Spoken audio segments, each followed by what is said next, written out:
I've been watching you minister for many years, and I can notice that you've gotten older.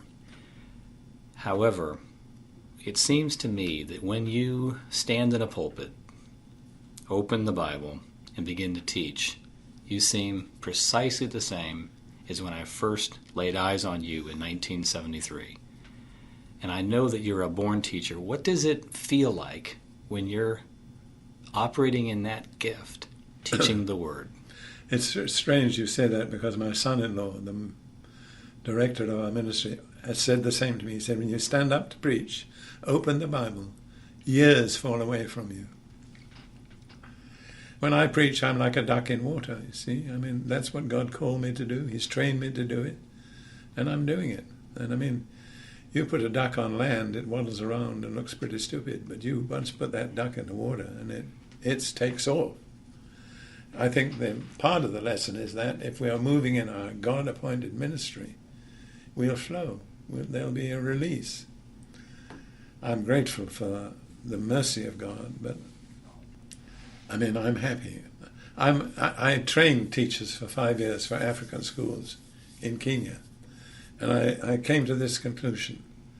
Teachers have to be born, but they have to be made. If a person is not born a teacher, you can't make them a teacher. You can train them, you can give them lessons and so on. But if a person is born as a teacher, they will not be a successful teacher until you've trained them.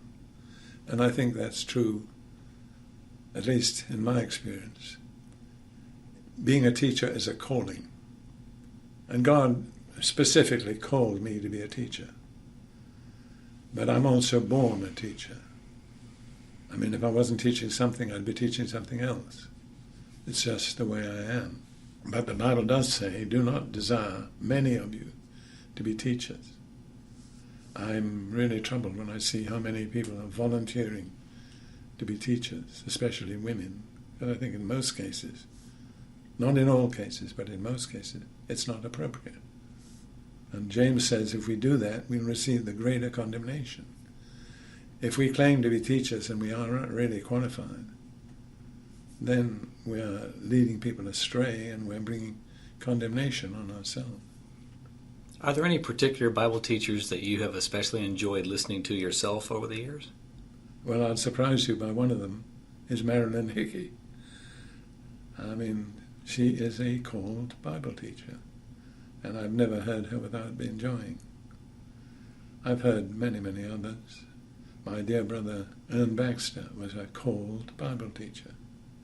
His eyes sparkled when he was teaching the Bible. Oh, I know a number. I think some of my own, you could call them disciples, are called to be Bible teachers. Did you ever hear A.A. Allen or... Yes, I did. I don't know where I heard him, but I would say he's one of the tragedies of the ministry. I mean, he had faith on a level I've seen few people have it.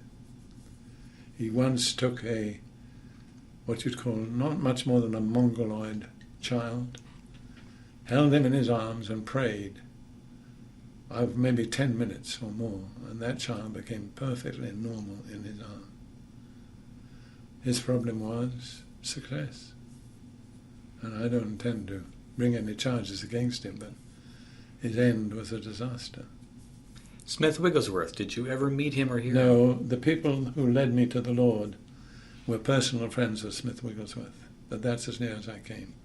Now, he was a man of total uprightness and integrity. He was fearless, he was not proud, and I think it's so beautiful the way the Lord called him home. You know that? He went to attend the funeral of a brother, sat in the entrance to the church, and went to be with the Lord. You see, he had always preached, I don't need to be sick, and he wasn't sick. I mean, I believe none of us need to be sick, but few of us have the faith that goes with that statement. So how would you like to go home to be with the Lord? I'd let the Lord plan that. I'm sure he has a plan. But I'm also quite well aware that I can forestall his plan by not walking in obedience to the end of the pathway. One of my favourite scriptures is John 4:34, where Jesus said, "My food is to do the will of him who sent me and to finish his work." Now, I believe I've been doing the will of the Lord for many years. Not perfectly, but I've been doing it. But what really concerns me now is finishing his work. I don't want to go home till I've finished. What do you feel you have left to do? I feel I have something to do in Britain, especially for the younger generation. And then I feel maybe I have something to do in Israel. I believe there is coming a real breakthrough spiritually amongst the Jewish people in Israel. I don't think we're right there yet, but if I could be of any help at that time. After all, I have years of experience, and I know the Jewish people well, and I understand the situation in the Middle East, so it's possible God could use me for that. Any final message that you would like to give to those that have respected you over the years? A word overall of exhortation or commendation? Well, I used to say to Ruth, when I die, and I never envisaged that she would die before me, but I used to say that when I die, if you want to put up a tombstone, I'm not asking it, but if you want to, and you want something to engrave on it, please engrave these words: God is faithful. No regrets. No. You don't look back. Oh, I regret things I did that I shouldn't have done, and people I didn't help that I should have helped. Definitely, but I believe the Lord has forgiven me. I believe I'm in fellowship with him. I believe I'm in what he's called me to do. And I'm so grateful to him that he's been seen fit to give me the calling that he's given me. I know this isn't the word you would normally use, but are you happy? Not always. Happiness is not the ultimate.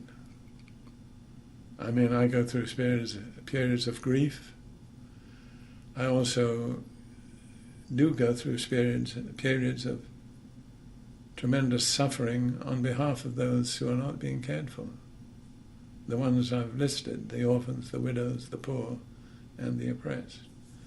And I can plead their cause passionately because I feel it. And it's not a happy feeling. For a long while I've understood that God is a self-revealing God, that he desires to reveal himself to his creatures, and especially to us human beings. And I thought that's probably the highest that we can expect, is the revelation of God. But just recently, because of things I've been through, I've realized there's something beyond that. God is a self-sharing God. He wants to share himself with others. He wants to share his own deep experiences, not all joy, but grief and concern. And it's a privilege, but it's a painful privilege. And I've always wondered about the words of Paul. He said that I may know him and the power of his resurrection, no problems. But the next one, the fellowship of his sufferings. Many years I had to say, God, I really can't say that. I don't even understand why he said it.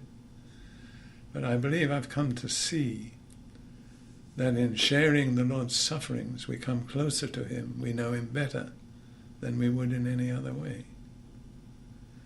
And I'm not talking about the sufferings of Jesus in the atonement. I believe those were unique. But I'm talking about the sufferings of Jesus today. Let me illustrate this by a thing that happened. A few years ago, I was awake about 2 a.m. in Jerusalem, and I felt this strange sense of excitement, but I didn't know any reason for it. I kind of verbalized my question, why am I excited?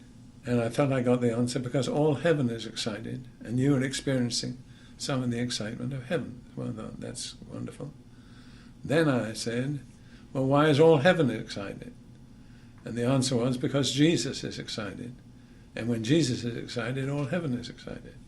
So I had one more question. Why is Jesus excited? And this is the answer which I got, because he's about to be reconciled with his brothers, the Jewish people. And only then did I realize how Jesus has grieved for nearly 2,000 years over his alienation from his own brothers and sisters. And that's not a joyful experience, but I think if you want to be close to Jesus, you have to share his sorrows as well as his joy. I've been thinking and even sharing with my kids that I'm not looking forward to the day that you do go home to be with the Lord. I'm happy for you, but you've been a hero to many of us, and we are just grateful that you've not committed adultery, that you've not gotten off on doctrinal tangents, and that you've been faithful.